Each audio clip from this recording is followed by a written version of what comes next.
All right, now I'm going to attempt to do one of these mushrooms. So I've got two different kinds of mushrooms here. These here are going to be red, and these are going to be kind of grayish brown.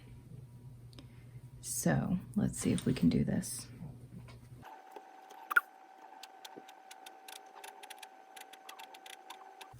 So I'm kind of taking my needle and I'm scraping the wool kind of to the side, and then I'm kind of pushing it in right at the crease where the flat part meets the sculpted part. I'm kind of pushing it almost underneath the sculpted part.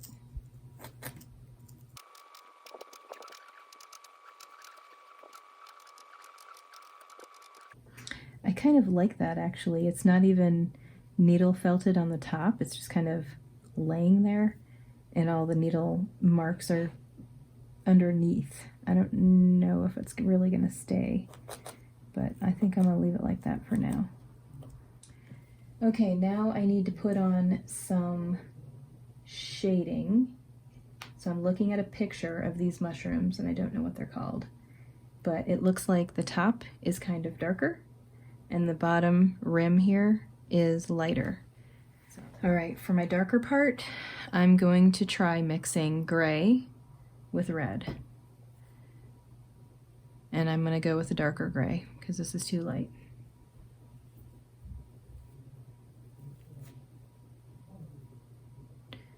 So I'm gonna start with half as much gray as I have red and try and see what that looks like.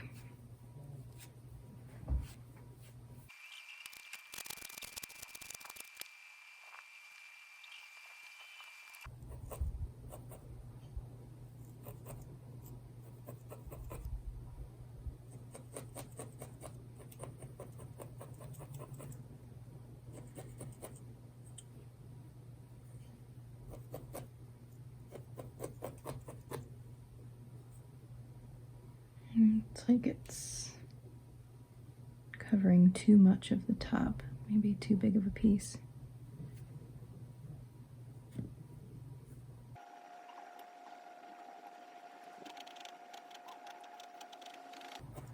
And I am stabbing very, very gently.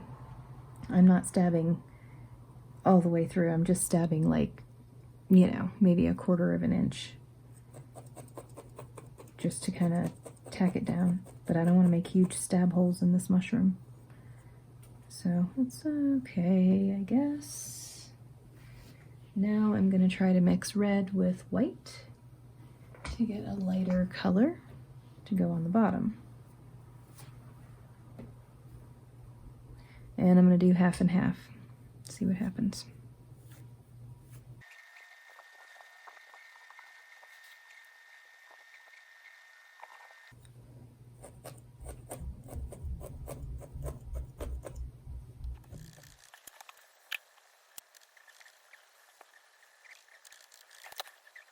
All right, I kind of like this mushroom, but I feel like the shadow on the top is too dark. So I'm gonna take some red and go over the top of the shadow, try to make it more red.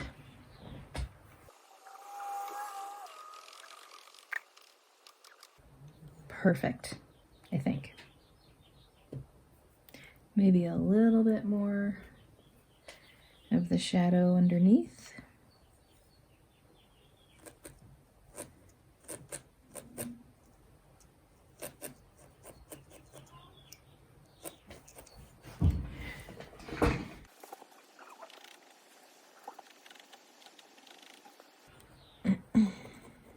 All right, I like this mushroom. And an easy way to kind of, because when you're staring at it like really close, you're like, oh, it looks like I've got gray up here and white here and it just looks funny. But if you stand far back from it, it starts to look more realistic. And also if you squint and look at it, it tends to look more realistic as well. And you have to remember that generally people are going to be viewing this from a little bit further away and they're not going to be staring at it really close like you are. All right, so I'm going to continue to do the tops, and then I'll deal with the bottoms all at once. And I also have to put some white dots on it too. So I'm going to do these two tops first. All right, I've got my red mushrooms almost done. I still need to put the dots on, the white dots. But what I've got here is kind of a shadow on the top. I was looking at a picture of a mushroom, and that's what I saw on the picture. So I've got a shadow on the top. I've got a highlight across where the rim of the mushroom would kind of be sticking out. And then there's a shadow underneath. And then I also have kind of a two-tone, you can't really tell probably, but this is a two-tone stem. This was white mixed with beige, and then I took that color and, or no, this was white mixed with beige, and I took that color and mixed it with more white. So I've got kind of a very close two colors here, but it's just a little bit of a difference in color, or a difference in shade, just to make it more interesting. And then I've got gray underneath here, and I actually used the lighter gray to make a shadow underneath the canopy of the mushroom. So now I'm working on my brown mushrooms, and so what I'm doing for that is I'm taking this color, which is called pecan, and I'm mixing it with this color, which is like a brown, and I'm just mixing it 50-50, but I'm not mixing it up completely so that it makes one color. I'm kind of leaving it so that you can see the different colors.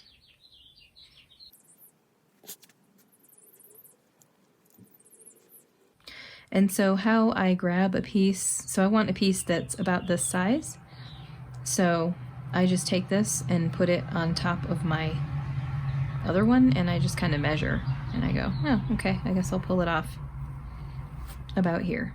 So it's about the same size.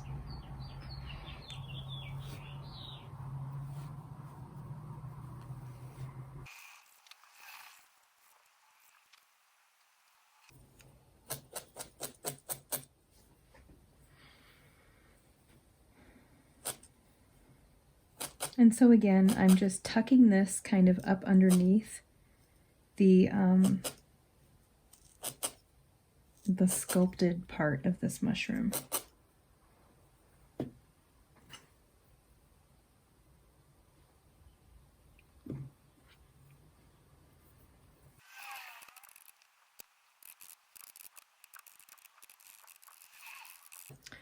I'm actually kind of leaving these a little poofy, just because I think it looks cool.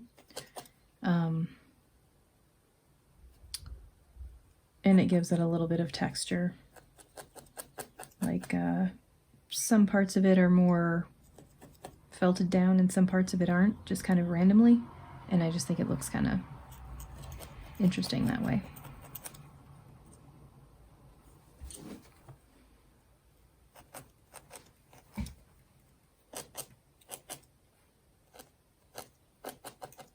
This is actually the underside of the back of the mushroom. So I'm going to do this in a different color. This here also.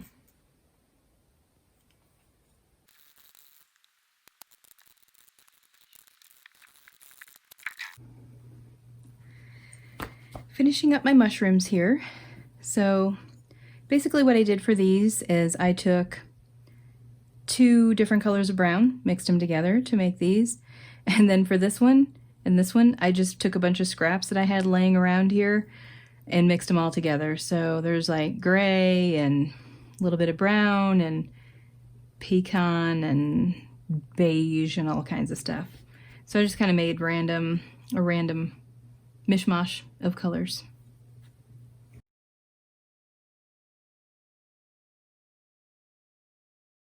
So on these two mushrooms right here, I'm going back to my technique of trying to separate the two sections with my needle. Try to give it a little bit more definition between the two.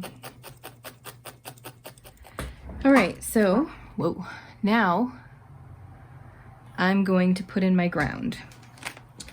So I'm trying to figure out, I know I want to use neps, but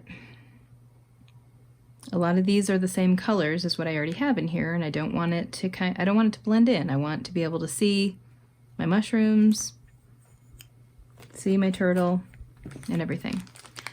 So I need to make a decision on what colors I'm going to use so that I don't overtake my turtle and my mushrooms so that you can't see them very well. I also have these, which are cool. So I think I'm going to start off with looking for some colors that are kind of close to these colors.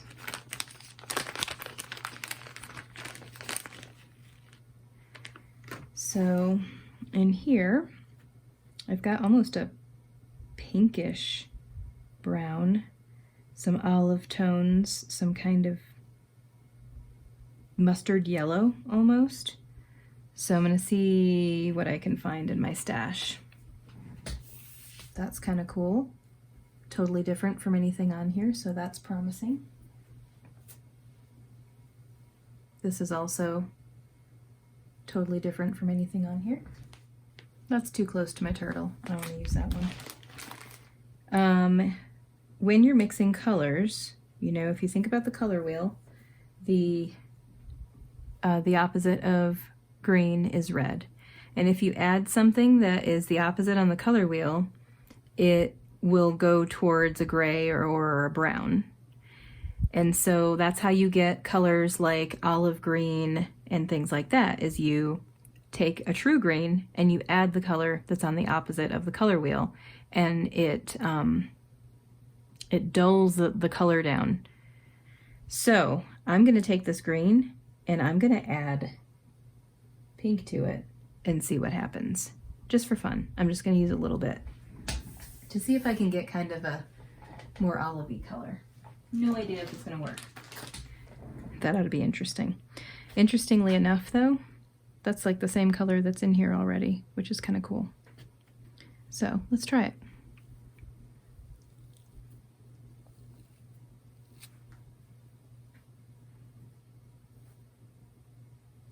And I'm just going to do it 50-50.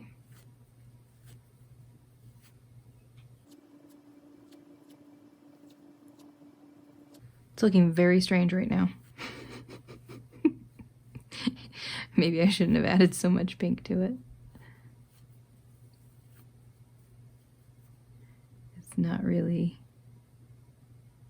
looking good right now. So I'm going to add more green.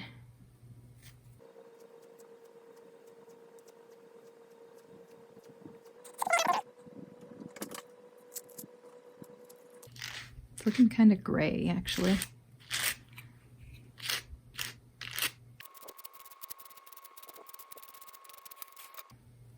Well, you can definitely see a difference, but I don't know. Not a real fan of it.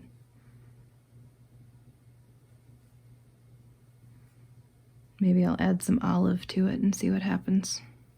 It's too light. Probably should just start with olive and make it lighter.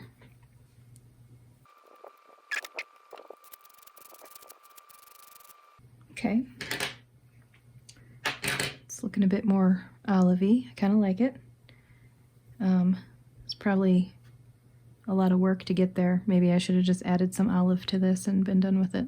Not sure. But I don't want to use a lot of that anyway because it's a lot of green.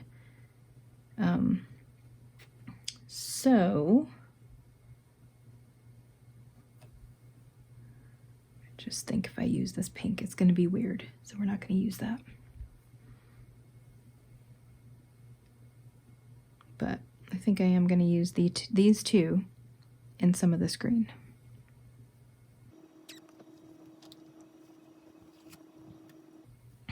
So I'm doing half as much pink as I have green, plus the same amount of olive as I have pink. See what I get.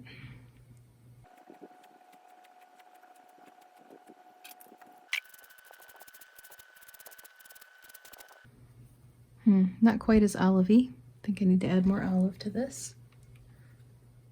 I think I'm just gonna actually mix all of these together.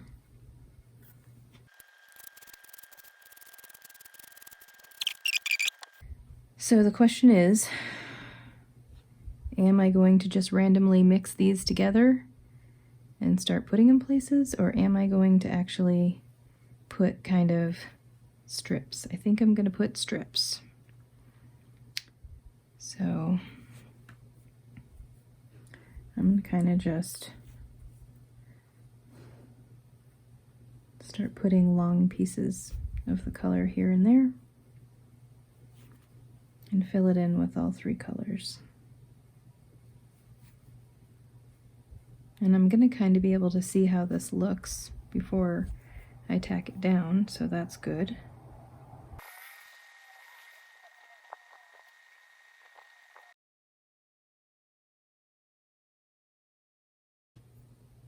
So first I'm just tacking it down all over the place just to kind of keep it in place so it doesn't move around on me, and then I'll go back and finish it.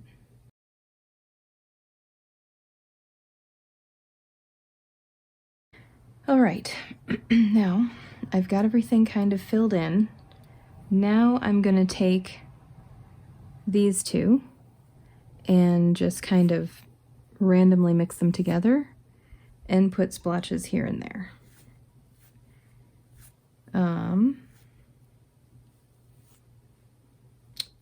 Actually, what I'm gonna do is I'm gonna mix a little bit of this with some neps,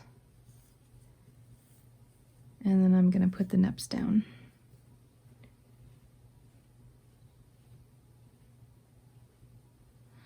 And I'm gonna use a larger gauge needle for the neps.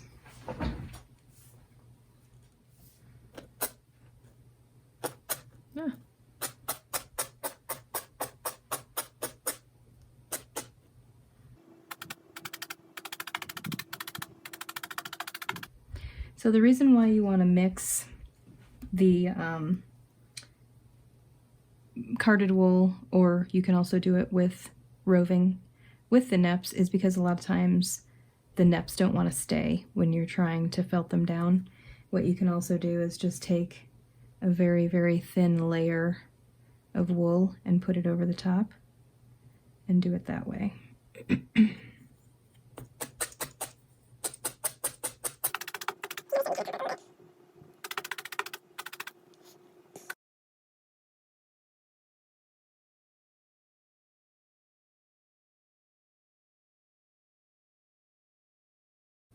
The other thing I like to do to try to keep neps on is to take like a ball and stick it right in the middle, and then just kind of felt it down into a little, kind of a poofy ball, just kind of a random poofy ball.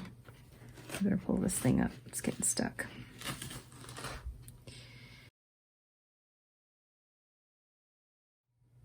All right, so I've got my little clusters of wool neps down here. Now I'm adding some soft neps, which are bigger, and these actually, with this needle, and again, I don't know what size this is, but it's a larger gauge needle than what I usually use. These I can actually put down with the needle as opposed to mixing it with some kind of other wool. So I'm just kind of putting them here and there. I don't want a lot of it because I don't want to cover up my other neps that I have going on here. I have also been trying to do this edge here. It's not looking too good right now because you can kind of see where I've put tufts of wool on, and you can see through in between them and stuff like that. But I'm gonna go back and try to put a little bit more in there to try to make it just look a little bit more natural. This one's looking a little bit better over here, but again, you can see kind of bloop, bloop, bloop, like where I've put the individual tufts. So I'm gonna try to even that out so that it's not, or maybe uneven it is really what I want to do, so that it's not so obvious where I put the different tufts. I also still need to go back and put in my dots for my toadstools, and I think I need to maybe do something with these to define them more. Now that I've got the background on, I'm feeling like they're getting a little bit lost, so I might try to darken these up or something. I'm not really sure.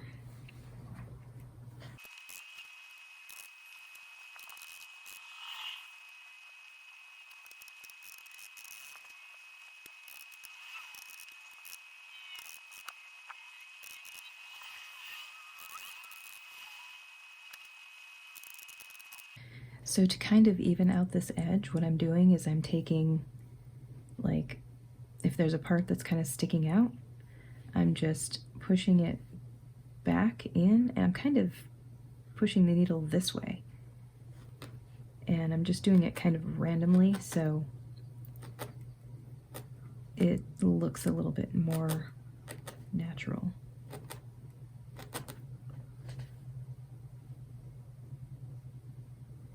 So like, we can see here we've got big poof, big poof, big poof, big poof.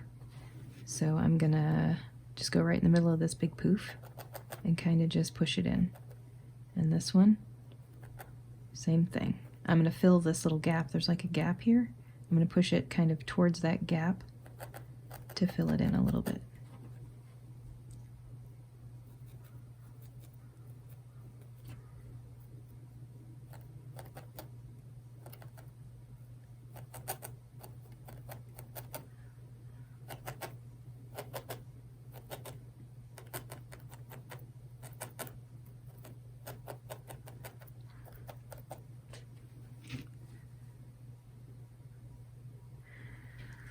I'm not sure what I'm gonna do about this toadstool. I cut it off earlier, so it's nice and smooth.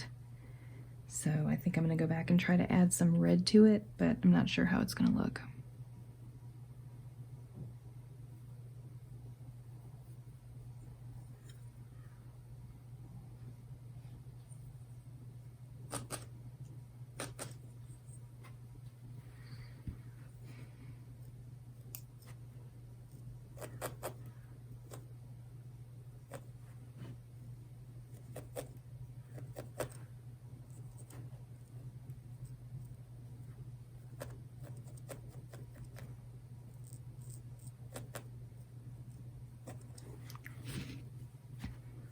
It's actually not too bad.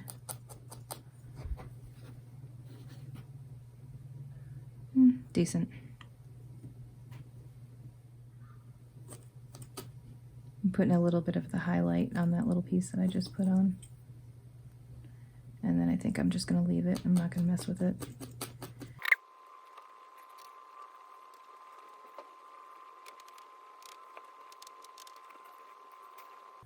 All right, I'm gonna try to go back in and darken these up a little bit to try to make them stand out.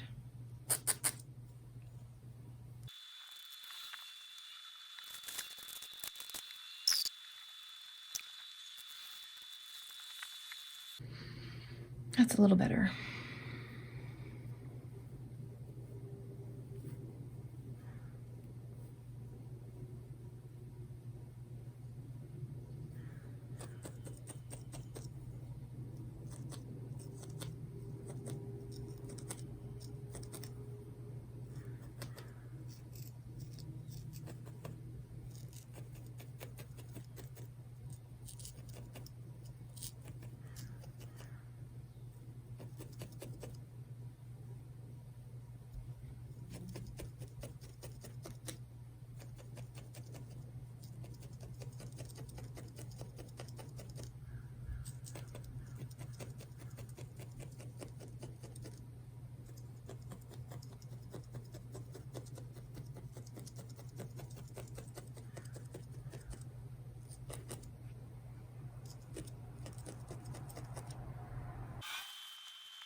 All right, now I'm gonna work on putting the dots on the mushroom.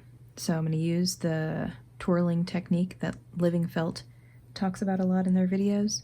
So we got a little tuft here. I'm gonna kind of ball it up into a ball. put it on there, stab it in the middle a couple times, and then you take the needle and you twirl it, and you gather it all up into a little tornado, and then punch it down.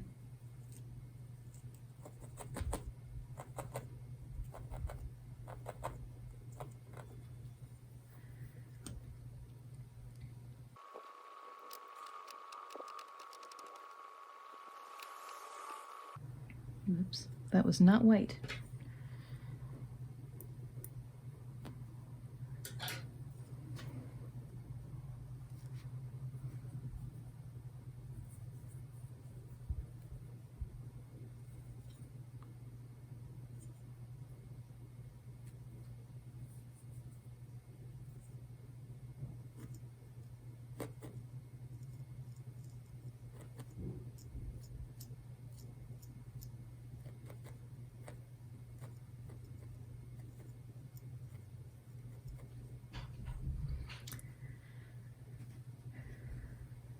And these dots aren't perfectly round. If I'm looking at the picture here that I found on the internet, and they're actually not round at all. They're kind of just random shapes. So I'm not too worried about what these look like.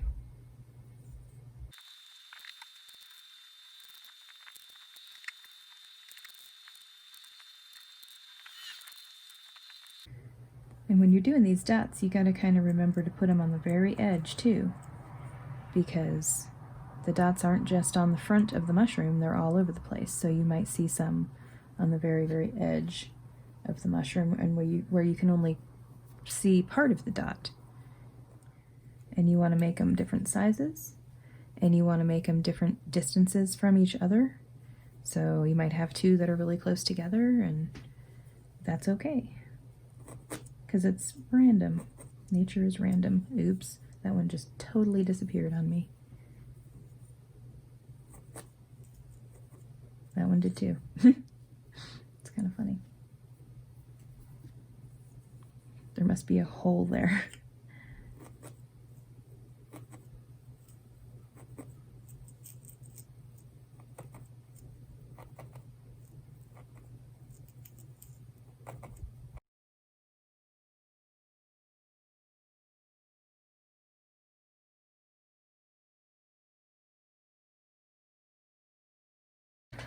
All right, now what I'm trying to achieve here is a shadow, because I feel like this plant is putting a shadow on this little area, and we're not gonna maybe see just this bright blue sky. So I'm just taking this gray and just placing it around just to see what it looks like. All right, so I did not like the shadows that I was trying to put in here. So I went ahead and just took those off, and what I've decided to do now is to try to put some grasses in here. And this is going to be another kind of 3D look. So I've got 3 different colors of mixed wool here. They're maybe not as different in color as I want them to be. I probably should mix this with something else to make it a little bit more different than this. So I'm gonna maybe mix some of this, more of this bright color into it.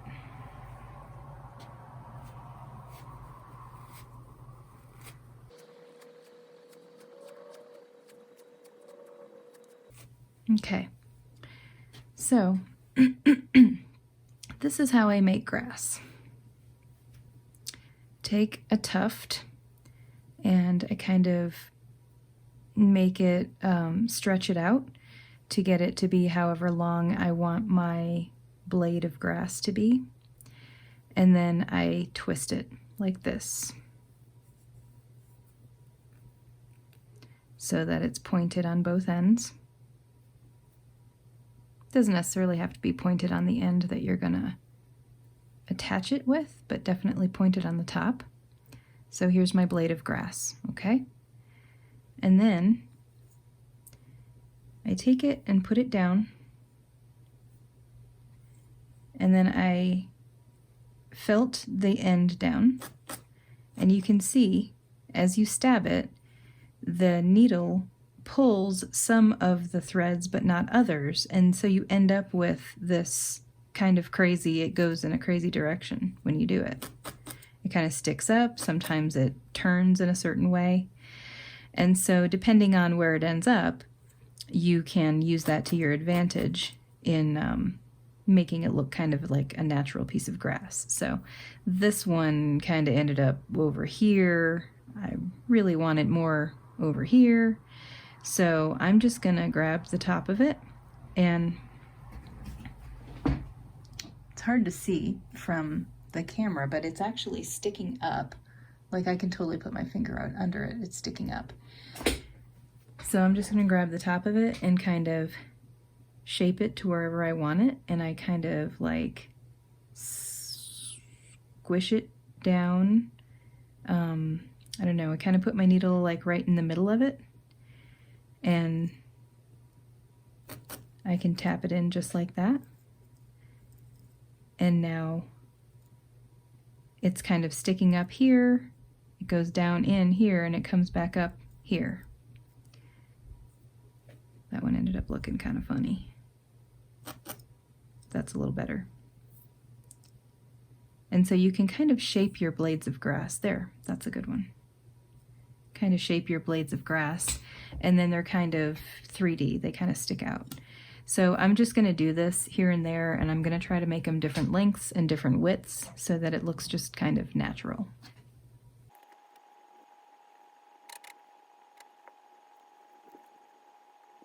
Sometimes you'll end up with, at the very tip, you'll end up with kind of just a hair kind of sticking out, like a single hair, and I just cut it off.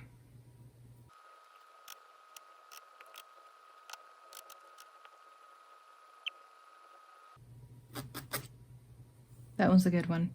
So I just poked it right on the end, and it just kind of did its own little thing. So I'm just gonna leave it like that. Sometimes they do their own little thing, sometimes you have to help them do what you want them to do.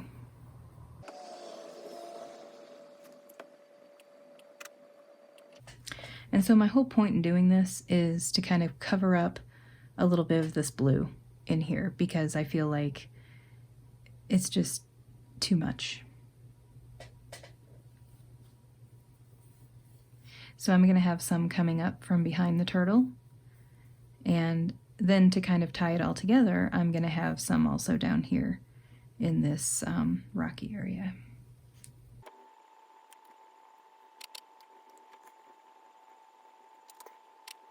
So this one kind of did a little curly thing. So I'm just going to go with it and tap it down. And then I'm going to hold this down so it doesn't move. And then I'm going to try to get this tail kind of shoved in there. There.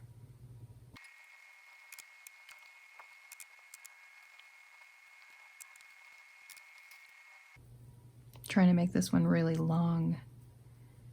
So I'm stretching it out. I'm going to try to twist it. It might fall apart on me.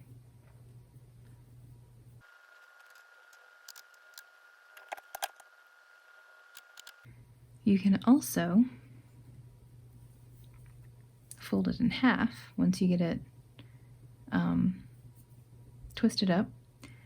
Sometimes I fold it in half, and now I have two pieces of grass. And I do it so that one is longer than the other.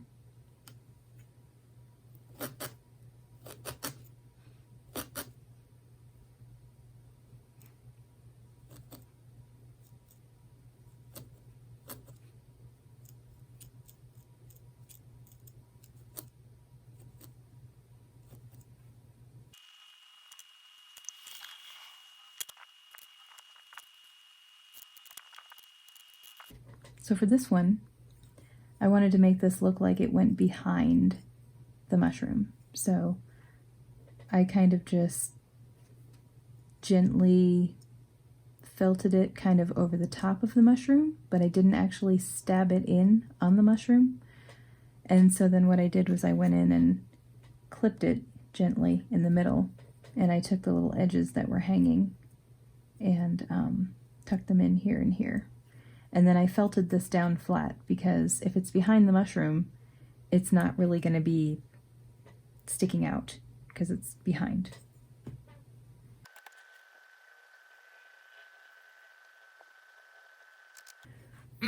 So for this one, I'm just placing it here. I'm gonna tack it down on this side of the turtle. I'm gonna tack it down on this side of the turtle.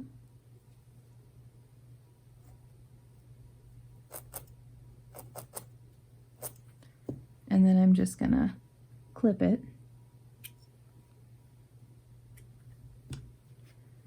And now I'm gonna tuck this part in.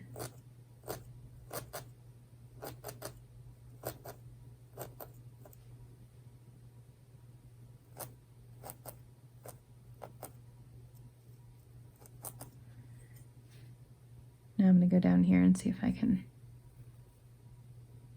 make this actually reach the ground.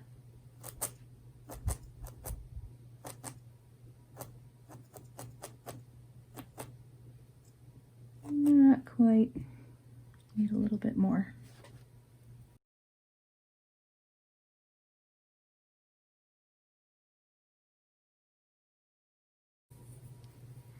So now I'm kind of taking some green. I'm just balling it up into a ball. And I'm just trying to fill this little area here so it doesn't look like I have 3 individual pieces of grass. So it just kind of looks like I have a clump. So I'm just going to put a little green there just so it looks like it's coming from somewhere.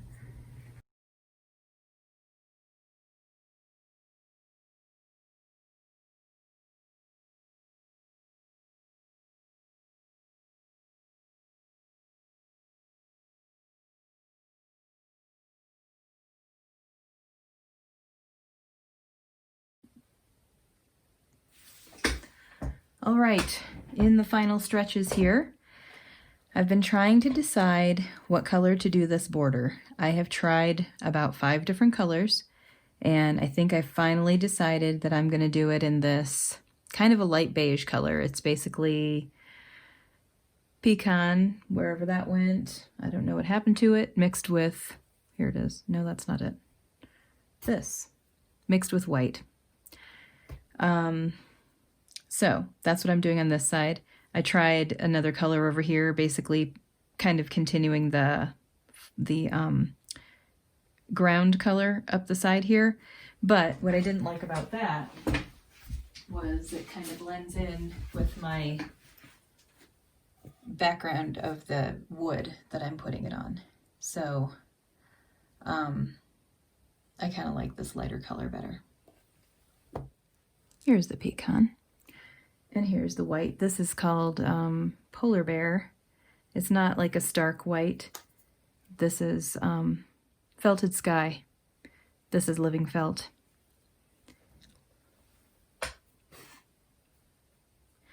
So all I'm doing is taking a little tuft and I'm kind of stretching it out so that it's kind of long and skinny, just like my border. And then I'm just putting it on there.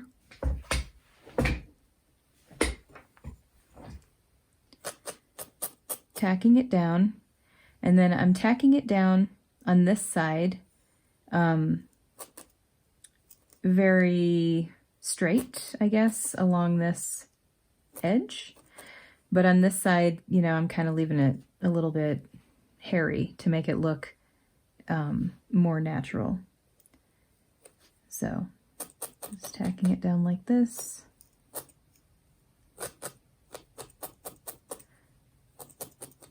And then with all this stuff that's sticking out, I'm just going to kind of push it back in and tack it down just to kind of keep that little bit of a natural edge going on.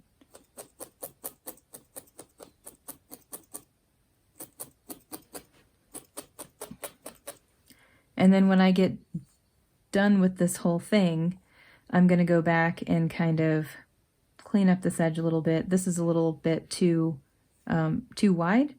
So I'm going to go back in and kind of bring this edge back in a little bit and try to keep it, still trying to keep it look natural.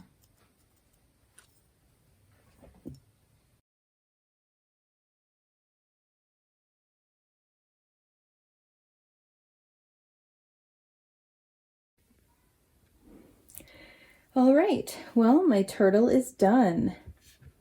So now I'm going to mount him onto the wooden charger tray that I bought at Target. And how I'm going to do that is first kind of decide how I want it to look, as far as like how I want the grain to go and stuff like that. And how I'm going to mount this is by using this sticky back Velcro. So I bought this off of Amazon. It's a large roll of Velcro. I took the fuzzy side of the Velcro and just stuck it in my craft closet. I have no idea what I'll use it for because all I need is the one that has kind of the scratchy teeth. So I'm just going to measure 3 pieces. So that one will go in the middle. And then I'm going to put 1 piece on each side, like this. So I'm just going to turn this over. Here's my horizon. Make it so that it's kind of straight. And so this is going to go here. Just press it down. This is going to go here.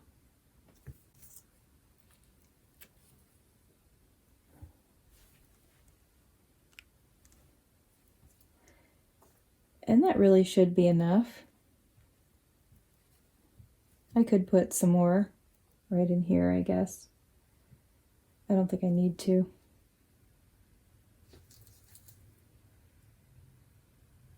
Maybe just to be sure.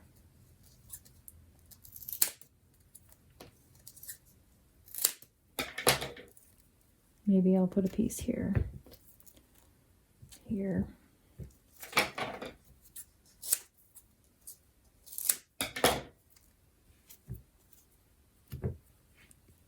Like that. So you want to kind of press it down right into the wool. Make sure those teeth are nice and engaged. Maybe move it back and forth a little bit to kind of get those teeth to really dig in there. And then I'm just going to take the backing off, turn it over, make sure it's straight, and press it down.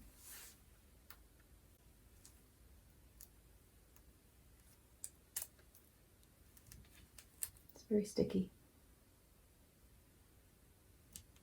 You're never going to use this charger plate for anything else once you get this on here, so I don't think the adhesive will ever come off.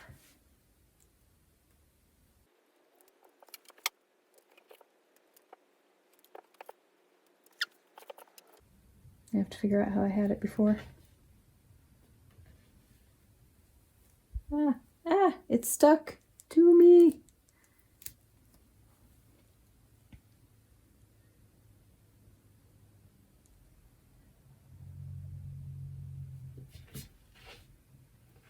There's a little blemish up here. Not really a blemish, it's just like a knot in the wood that I don't care for. So I'm kind of holding it up to see when it's on the wall, how is that little knot going to look? And where can I see it the most and where can I see it the least? And it looks like it's least noticeable if I put it on the side. So I'm going to put it on the side.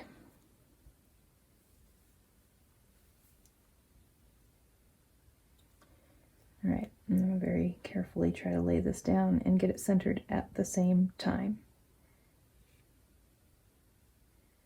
Close enough, I think.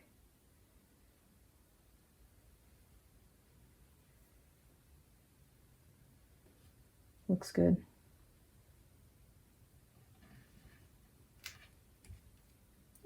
It's not moving. but it will come off the Velcro like this. So if you don't get it exactly where you want it, you can always take the felt off the Velcro. The Velcro is not coming off this wood thing ever, probably. But you can always take the felt off the Velcro and reposition it, as long as you don't have to move it around a lot, because, you know, if you have to move it a lot, then your Velcro might not be in the right place. But anyway, I'm going to press this down. And see, it's not falling off. It's not going anywhere. Totally stuck on there. And now I'm just going to kind of pull up my little blades of grass here, because they kind of got smushed when I turned it over. So I'm just pulling these up to kind of make them a little stick out a little bit more.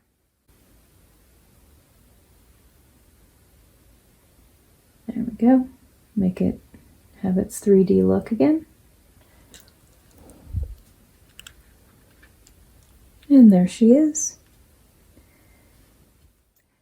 And one last little thing that I forgot was signing my work. I bought these cute little leather engraved, laser engraved tags off of Etsy. And they come in all different colors. She basically uses reclaimed leather that she finds at the thrift store and such. So, you know, she doesn't necessarily have all colors at all times, but I just emailed back and forth with her to tell her what colors I wanted. So I have a bunch of different neutral colors because I do a lot of nature stuff. So I used a brown one and I stuck it right down here in the corner, kind of hidden under a little piece of grass, just to try to make it blend in a little bit.